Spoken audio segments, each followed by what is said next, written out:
Hello guys, today we're reading chapter 5 and chapter 6 of Charlie and the Chocolate Factory. Chapter 5, The Golden Tickets. You mean people are actually going to be allowed to go inside the factory? Cried Grandpa Joe. Read us what it says quickly. All right, said Mr. Bucket, smoothing out the newspaper. Listen. Evening Bulletin. Mr. Willy Wonka, the confectionery genius, whom nobody has seen for the last 10 years, sent out the following notice today. I, Willy Wonka, have decided to allow 5 children, just 5, mind you, and no more, to visit my factory this year. These lucky 5 will be shown around personally by me, and they will be allowed to see all the secrets and the magic of my factory. Then, at the end of the tour, as a special present, all of them will be given enough chocolates and sweets to last them for the rest of their lives. So watch out for the golden tickets.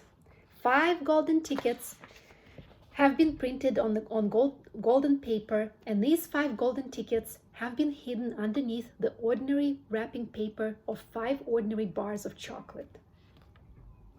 These 5 chocolate bars may be anywhere, in any shop, in any street, in any town, in any country in the world, upon any counter where Wonka's sweets are sold. And the 5 lucky finders of these 5 golden tickets are the only ones who will be allowed to visit my factory and see what it's like now inside. Good luck to you all and happy hunting. Signed, Willy Wonka. The man's dotty, muttered Grandma Josephine. He's brilliant, cried Grandpa Joe. He's a magician. Just imagine what will happen now. The whole world will be searching for those golden tickets.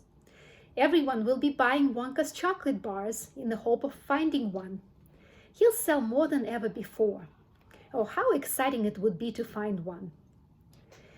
And all the chocolate and sweets that you could eat for the rest of your life. Free, said Grandpa George. Just imagine that. They'd have to deliver them in a truck, said Grandma Georgina. It makes me quite ill to think of it, said Grandma Josephine. Nonsense, cried Grandpa Joe. Wouldn't it be something, Charlie, to open a bar of chocolate and see a golden ticket glistening inside? It certainly would, Grandpa, but there isn't a hope. Charlie said sadly, I only get 1 bar a year. You never know, darling, said Grandma Georgina. It's your birthday next week. You have as much chance as anybody else. I'm afraid that simply isn't true, said Grandpa George. The kids who are going to find the golden tickets are the ones who can afford to buy bars of chocolate every day. Our Charlie gets only 1 a year. There isn't a hope. All right, and now chapter 6. The first 2 finders. The very next day, the first golden ticket was found. The finder was a boy called Augustus Gloop, and Mr. Bucket's evening newspaper carried a large picture of him on the front page. The picture showed a 9-year-old boy who was so enormously fat he looked as though he had been blown up with a powerful pump. Great flabby folds of fat bulged out from every part of his body, and his face was like a monstrous ball of dough with 2 small greedy, currant-y eyes peering out upon the world. The town in which Augustus Gloop lived, the newspaper said, had gone wild with excitement over their hero. Flags were flying from all over the windows, children had been given a holiday from school, and a parade was being organized in honor of the famous youth. I just knew Augustus would find the golden ticket, his mother had told the newspaperman. He eats so many bars of chocolate a day that it was almost impossible for him not to find one. Eating is his hobby, you know. That's all he's interested in. But still, that's better than being a hooligan and shooting off zip guns and things like that in his spare time, isn't it? And what I always say is, he wouldn't go on eating like he does unless he needed nourishment, wouldn't he? It's all vitamins anyway. What a thrill it will be for him to visit Mr. Wonka's marvelous factory. We're just as proud as anything. What a revolting woman, said Grandma Josephine. "And what a repulsive boy," said Grandma Georgina. "Only 4 golden tickets left," said Grandpa George. "I wonder who'll get those." And now the whole country, indeed, the whole world, seemed suddenly to be caught up in a mad chocolate buying spree. Everybody searching frantically for those precious remaining tickets. Fully grown women were seen going into sweet shops and buying 10 Wonka bars at a time, then tearing off the wrappers on the spot and peering eagerly underneath for a glint of golden paper. Children were taking hammers and smashing their piggy banks and running out to the shops with handfuls of money. In one city, a famous gangster robbed a bank of £1,000 and spent the whole lot on Wonka bars that same afternoon. And when the police entered his house to arrest him, they found him sitting on the floor amidst mountains of chocolate, ripping off the wrappers with the blade of a long dagger. In far-off Russia, a woman called Charlotte Russe claimed to have found the second ticket, but it turned out to be a clever fake.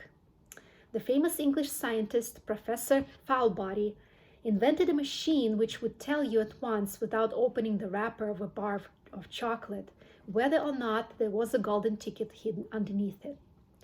The machine had a mechanical arm that shot out with tremendous force and grabbed hold of anything that had the slightest bit of gold inside it. And for a moment it looked like the answer to everything.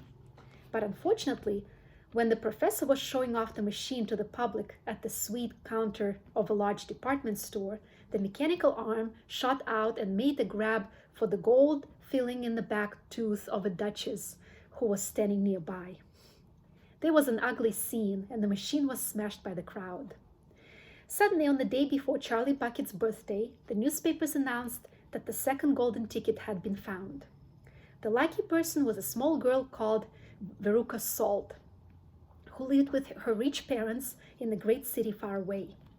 Once again, Mr. Bucket's evening newspaper carried the big picture of the finder. She was sitting between her beaming father and mother in the living room of their house, waving the golden ticket above her head and grinning from ear to ear. Veruca's father, Mr. Salt, had eagerly explained to the newspaper men exactly how the ticket was found. "You see, boys," he had said, "as soon as my little girl told me that she simply had to have one of those golden tickets, I went out into the town and started buying up all the Wonka bars I could lay my hands on. Thousands of them. I must have bought. Hundreds of thousands. Then I had them loaded onto trucks and sent directly to my own factory. I'm in the peanut business, you see, and I've got about 100 women working for me over at my place, shelling peanuts for roasting and salting. That's what they do all day long. Those women, they sit there shelling peanuts. So I say to them, okay, girls, I say, from now on, you can stop shelling peanuts and start shelling the wrappers off these chocolate bars instead. And they did. I had every worker in the place yanking the paper off those bars of chocolate, full speed ahead from morning till night. But 3 days went by and we had no luck. Oh, it was terrible. My little Veruca got more and more upset each day, and every time I went home she would scream at me, "Where is my golden ticket? I want my golden ticket!" And she would lie for hours on the floor, kicking and yelling in the most disturbing way. Well, I just hated to see my little girl feeling unhappy like that, so I vowed I would keep up the search until I've got her what she wanted. Then suddenly, on the evening of the 4th day, one of my women workers yelled, "I've got it, a golden ticket!" And I said, "Give it to me quick." And she did. And I rushed it home and I gave it to my darling Veruca, and now she's all smiles and we have a happy home once again. "That's even worse than that fat boy," said Grandma Josephine. "She needs a really good spanking," said Grandma Georgina. "I don't think the girl's father played it quite fair, Grandpa, do you?" Charlie murmured. "He spoils her," Grandpa Joe said, "and no good can ever come from spoiling a child like that. Charlie, you mark my words." "Come to bed, my darling," said Charlie's mother. "Tomorrow's your birthday, don't forget that. so I expect you'll be up early to open your present." "A Wonka chocolate bar," cried Charlie. "It is a Wonka bar, isn't it?" "Yes, my love," his mother said. "Of course it is." "Oh, wouldn't it be wonderful if I found the third golden ticket inside it?" Charlie said. "Bring it in here when you get it," Grandpa Joe said. "Then we can all watch you taking off the wrapper." All right, this is the end of chapter 6, and you're going to have 4 questions in a separate video. Good luck, and I'll see you tomorrow. Bye.